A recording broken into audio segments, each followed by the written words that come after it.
Hello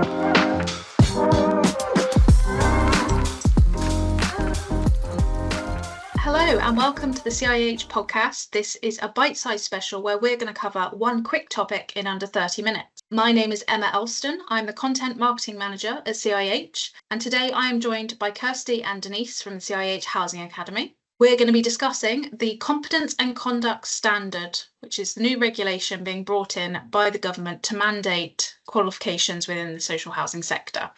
So let's get straight into it. Kirsty, do you want to introduce yourself? Hi, I'm Kirsty Cooper and I'm the head of the Housing Academy. And Denise? Hi, yes. My name is Denise Taylor and I am the Qualifications Manager at the Housing Academy. So as a bit of background here for our listeners, here at CIH, we have the CIH Awarding Organisation.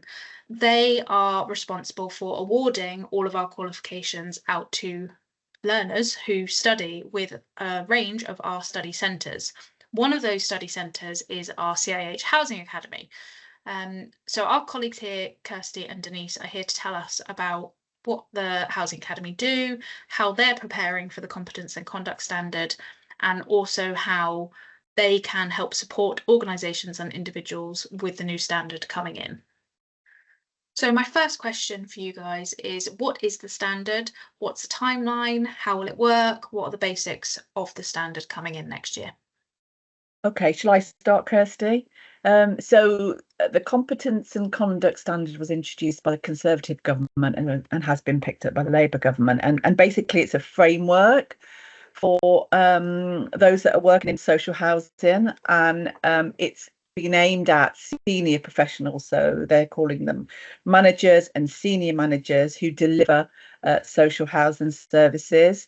And it's asking them to obtain or work towards a regulated management qualification. So that's sort of what it is in a nutshell. And for us, that covers sort of level 4 and also level 5. So they're the two main qualifications that it covers.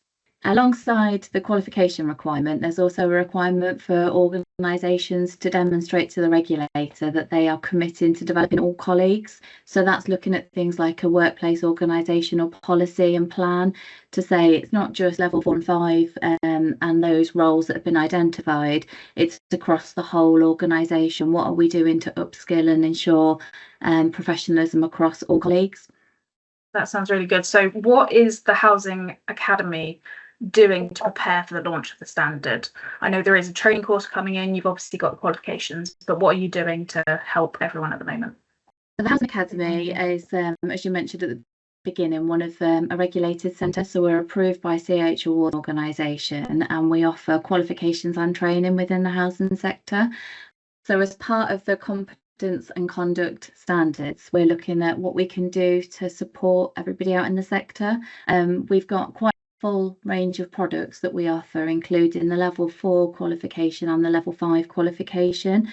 Both have recently been reviewed by the awarding organisation, and we've got new versions of those qualifications live to learners register now.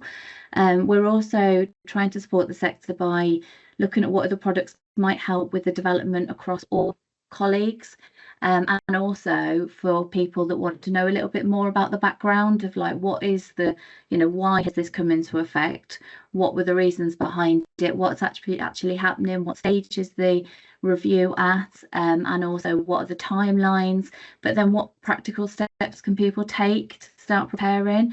So part of the requirement is, as we mentioned before, is level 4 and level 5. So we have 2 level 4 qualifications. One of those is managing housing maintenance. And then there's the level 5 diploma. So these have been earmarked as being appropriate and relevant for those that want to take a regulated qualification. So they take around about 12 months, both of them. Level 4 includes things like housing policy and law, finance, professional practice, and sort of helps provide the learner with a deeper understanding of how that works within their organisation. And then with level 5, it covers things like ethical practice, leadership and management, housing in context, strategic business planning. So there, there's a wide range of topics that are covered within those 2 qualifications, and we have expert tutors that can guide the learners through these 2 qualifications with support, giving them ideas about their assignment writing, their content, and how they pull that together. So alongside the qualification that Denise has just mentioned, we're also looking at other products to support the sector. One of the ones we're just introducing is a training course which is preparing for the Competence and Conduct Standards. The aim of this course, it's a half-day course that will be run through sort of a Teams session by one of our trainers, and it's looking at what organisations need to do to prepare for the upcoming requirements, but it also looks at the background as to why we've got to where we are now, why the regulations been brought through, what organisations can do at the moment. We recognise that obviously this is a continuously changing, we're waiting for further information to be released, so this is really about hand-holding people in the sector and letting them know what's happening now. They can go back into their organisations and start work on preparing and looking at skills scans, workplace development, organisational policies, all the things that will be required from the new regulations. One of the things that the awarding organisation has just introduced are top-up units. So they are they're relative really to those organisations that have done skill scans for their learners, for their colleagues, sorry, and have sort of identified there might be gaps within their knowledge and their skills. And the top-up units are units that are already held within the level 4 and the level 5, but learners can pick individual units to take to fill in those gaps. And we will be offering those later on in the year. The organisation will need to identify what gaps there are. We can help, but generally that needs to be organised beforehand. And then we can take the learner through separate units. A learner can't build up those units for full qualification if an organisation feels that a learner needs the full qual, and that's what they should be registered on. But this hopefully will help them fill those gaps that have been identified by the organisation and by and the colleagues as well. That's great. So you've obviously talked about what everyone's going to be studying when they come and do the qualifications, all the different ways, so level 4, level 5, top-ups, whether it's a training course to kind of prepare for. But what can a learner expect when they take the qualification, and what support does the Housing Academy give to those learners? So is it distance learning? Is it in person? Is it assignments? Is it exams? What can they expect when they sign up? Do you want me to take this one? Yeah, so we've got a great learning platform called My Housing Academy, and all of our learning materials are held on that. So we constantly update and review and look at it to make sure that it's fit for purpose, that it's interesting, that it excites learners, that it enhances their learner experience. We add content within that learning platform so that learners can go on there and find what they're looking for different qualifications. All of our learners are given a tutor, and the tutor will guide them through their process. We do a couple of methods of learning. One is online, so that's easy for a learner that can go on the platform whenever they feel like it. They can learn to suit them and their work and their home life. We also do something called Online Plus, and the addition of that is separate tutor-led sessions for each of the units. So for example, level 4 has 6 units, so a learner will have 6 separate tutorials to set them up for each of those units. So it will depend on how the learner likes to work. And then in addition to that, we also have some workshops as well. So we recognise that there will be learners that maybe haven't learnt for a while. It might be uni, or it might have been college, or maybe even school, that might be worried about coming back on board and having to sort of do that structured learning. So we've included a number of workshops. One of them is returning to study.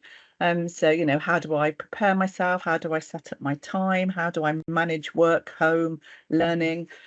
We do things like how do you write an assignment? So literally, how do we put that together? What does a content need to look like? How many words there are? And we run these. They're included within the learners' experience with us at the Housing Academy. They're led by our tutors. We do them over a lunchtime period, so hopefully that doesn't sort of intrude into their work time. And feedback from that has been really good, and learners have enjoyed that experience, and it gives them a bit more confidence, especially if they are learning for the first time for quite a long time. So we talked about what the qualifications are, what people can expect from the different qualifications and training courses and bits and pieces. With the standard coming in, what are your kind of must-dos for both organisation and individual level? And how do people then go on it if they do want to come and take a qualification, or if they have to, how do they go on and apply? Shall I take the first part, Denise? So for organisations, I think the key takeaways at the moment is preparation. I think it's really important to familiarise yourself with the standards. Have a look on the CIH website. There's a brilliant landing page around the new standards and all different information that you can download to tell you what's happening right now and what's the timelines are. But then it's about really preparing, start talking to colleagues in your organisation, start bringing together a list of what colleagues have got in terms of experience, qualification, do that skills scan, start thinking about what people might need to complete and achieve, and timelines. I think the sooner you start doing that, the longer you will have to start putting people through various qualifications. It's really important to try and provide the learners with time to support their learning. It's really also important to explain to them and let them understand why they are doing this, what the importance is. It's a really good idea, if you can, to attend one of the training sessions that will sort of give you all of the background of what you need to do to start preparing. I think also look at those that you do know for definite need to complete a qualification and get those registered onto a qualification as soon as you can. So sort of registration and once you recognise which colleagues will need to do the qualification or the training or the top-ups or whatever it might be, it's always worth having a conversation with us at the Housing Academy. I have a number of conversations with organisations pre the learners starting on the qual.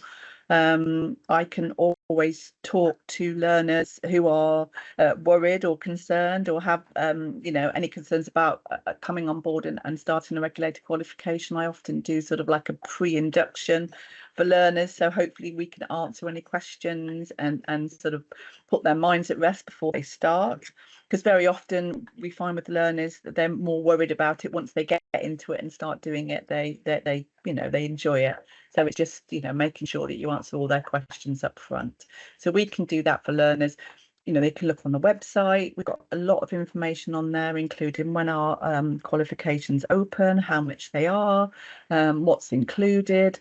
The Housing Academy email address is also contained within there. So if the Housing Academy team feel that one of the managers needs to speak to an organisation, we'll do that and sort of set the scene for them as well. So there's lots of things they can do sort of before they start to help support them.